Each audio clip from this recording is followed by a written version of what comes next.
How to download Minecraft Launcher on your PC or laptop. So let's get started. First thing, just head over to your Windows Microsoft Store, and once you're inside your Microsoft Store, just make sure you have already logged into your account and just click on the search bar and simply search in for Minecraft Launcher just like this. As you can see, I've already or recently searched in for that, so it already pops up over here. So you can basically search in for this, and here you should be seeing a free version of Minecraft Launcher. So just tap on that particular application, and you can see there is option to get. So you can basically check your system requirements under the description over here by simply tapping on this show more button over here.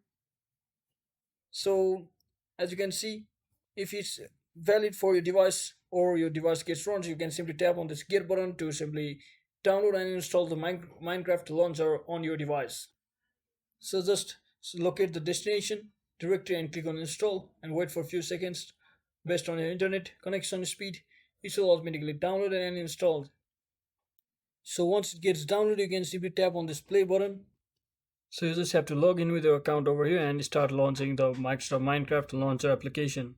So that is it for today, guys. I hope this video was helpful. If it was, don't forget to like and subscribe to the channel. See you on the next one.